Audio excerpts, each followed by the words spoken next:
नमस्कार, times of Swaraj में आप सबों का स्वागत है और मैं हूं संतोष सिंह। चलिए सिद्धार्थ जी, कल हमने इस बात को बड़ी ही प्रमुखता से चलाया था कि आप हेडमास्टर मतलब प्रधान शिक्षक के पोस्टिंग के मामले में आपने मेरिट को नज़रअंदाज किया है।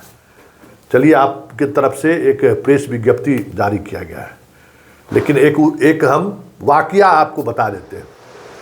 इस प्रेस विज्ञप्ति में निदेशक जो भी विज्ञप्ति जिनके के द्वारा जारी हुआ है वो दस्तखत नहीं किए हैं। जब मैं कशिश चैनल का एडिटर इन चीफ था तो उस समय में जो है सो आमिर सुहानी जी होम सेक्रेटरी थे। उन्होंने एक प्रेस रिलीज कुछ इसी तरीके से जारी कर दिया था और अंततः उनको प्रेस रिलीज वापस लेना पड़ा और दस्तखत के साथ प्रेस रिलीज भेजना पड़ा। ये बात समझ लीजिए कि ठीक है, आज के दौर में मीडिया का कोई मतलब नहीं है। हमारे सारे अखबार वाले खुश हो गए होंगे कि आपका रिलीज पहुंचा है, लेकिन ये पत्र आपके तरफ से जारी हुआ ये हम समझ सकते हैं, लेकिन बिना दस्तखत का जारी होना कहीं से भी सही नहीं है और ये प्रेस रूल के अगेंस्ट है। तो पहली आपत्ति तो मेरी ये है कि आपके तरफ से जो विज्ञप्ति जारी किया गया है उसमें सिर्फ किस पद का सिर्फ उल्लेख है, किस निदेशक ने ये विज्ञप्ति जारी किया है उनका दस्तखत नहीं है।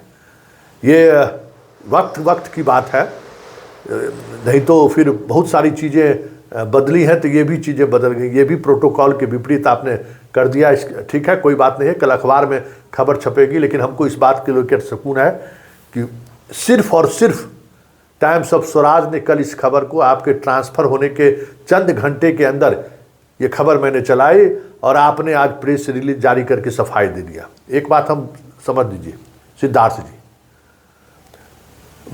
25 साल से पत्रकारिता में कर रहा हूँ और पिछले 20 साल से मतलब 18-20 साल से पटना की पत्रकारिता कर रहे हैं, मतलब मंत्रालय की पत्रकारिता कर रहा हूँ। जो कैसे पत्र निकलता है, क्या होता है, आपका किरानी बाबू कैसे उस चीज़ को जस्टिफाई करते हैं, क्या क्या खेला होता है। ये अलग बात है कि अब उस तरीके से हमारी नज़र नहीं रहती है, लेकिन हर डिपार्टमेंट के पत्रों के सहारे बहुत सारी चीज़ें समझी जा सकती है। आपसे सीधा और डायरेक्ट हिट सवाल है, आपने क्या विज्ञप्ति में लिखा है कि 93% जो जिनका चॉइस था 1, 2, 3 उसको हमने दिया है। हम आपसे आग्रह करेंगे कि कट ऑफ वाइज मतलब 93% में पहला चॉइस कितने लोगों को दिए हैं, जिसका पहला चॉइस था, दूसरा चॉइस किसको दिए हैं और तीसरा चॉइस किसको दिए हैं। आप वो लिस्ट जारी करिए, क्योंकि मात्र 3000 शिक्षक परेशान नहीं है, ये बात समझ लीजिए। और 3000 शिक्षक मात्र परेशान रहता तो आप भी ये नहीं जारी करते रिलीज। जो आप जस्टिफाई कर रहे हैं ना, हमको ये बताइए कि इसका मतलब तो जो मेरिट में है वो गुनाह किया है। पोस्टिंग में भी आरक्षण होता है क्या? पोस्टिंग में भी जात देखा जाता है क्या?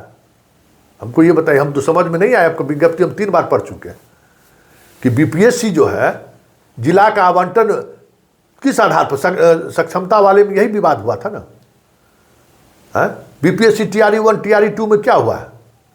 जिला का आवंटन मेरिट के हिसाब से हुआ है कि जाति के आधार पर हुआ है? जरा वो भी स्पष्ट कर दीजिए कि मान लीजिए जिला का हम टॉपर हैं, हमारे अनुकूल जो है सो हमको जिला मिला, लेकिन अगर हम सामान्य जाति नहीं होकर अगर हम अति पिछड़ा है या दलित है और हम टॉप करेंगे तो क्या कहते हैं, हमारी पोस्टिंग जो है सो उस टॉपर के रैंक में होगी और इसके वजह से अगर हमको नहीं मिला जिला तो हम नहीं जाएंगे। और हमसे सबसे कम अंक लाने वाला, हमारे कैटेगरी का जो सबसे नीचे वाला है, उसको मनपसंद जिला मिल गया। तो आप कल एक और रिलीज जारी कीजिए और ये पूरा प्रोसेस जो है ना, आप हाईकोर्ट चला जाएगा टीचर, और हाईकोर्ट में फिर सरकार के पास कोई लगता है कि कोई दिमाग लगाया है कि हाईकोर्ट चल जाइए तो मामला पेंडिंग में हो जाए। कोई ना कोई साथी आदमी दिमाग लगाया है। एक हाईकोर्ट का जजमेंट भी है, वो 6 to 8 वाले में कैसे आपको नियुक्ति करना है, वो पहले से आप उसके दबाव में है। फिर ये परीक्षा लेके इस एक नई तरह के बखेरा खड़ा कर दिए। अगर मान लीजिए कि चॉइस पोस्टिंग हमको करना है और वही करना है तो फिर इसका क्या मतलब है? इस चीज़ों को कहीं से आप कल जारी करिए।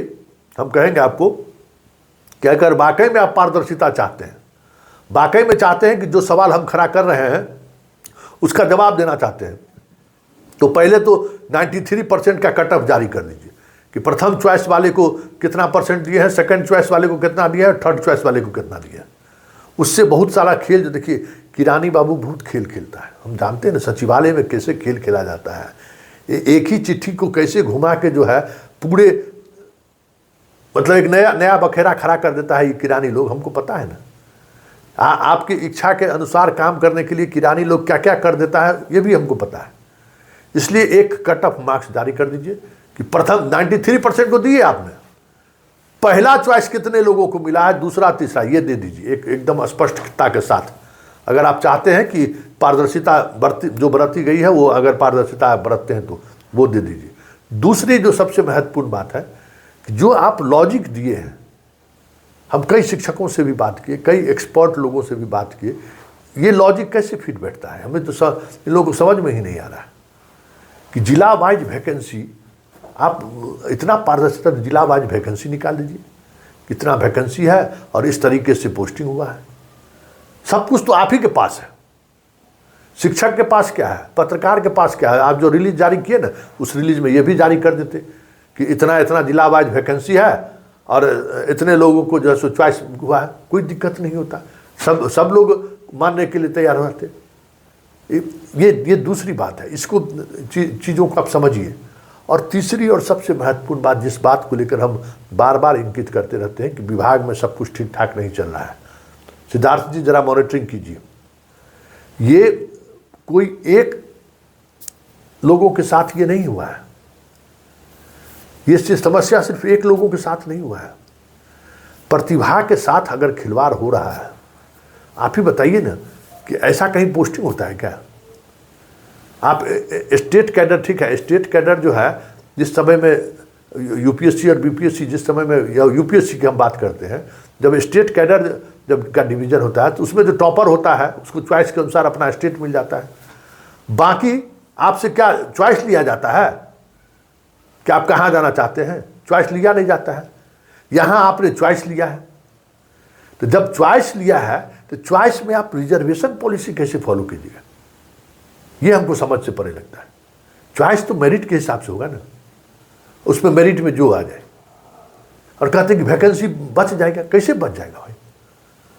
कोई न कोई जो मेरिट वाला है उसको 3 जिला के अलावा चौथा जिला में पोस्टिंग आप किए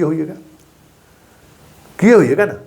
तो जब मेरिट वाला को दूसरे जिला में जा सकता है तो जिसको मेरिट नहीं है वो क्यों नहीं जाएगा, उसको किस आधार पर आप लाभ दे रहे हैं, कैसे वैकेंसी छूटा है। अगर मान लीजिए जिला में चॉइस आप क्रमवार जारी कर दीजिए ना, सारा चीज़ स्पष्ट हो जाएगा।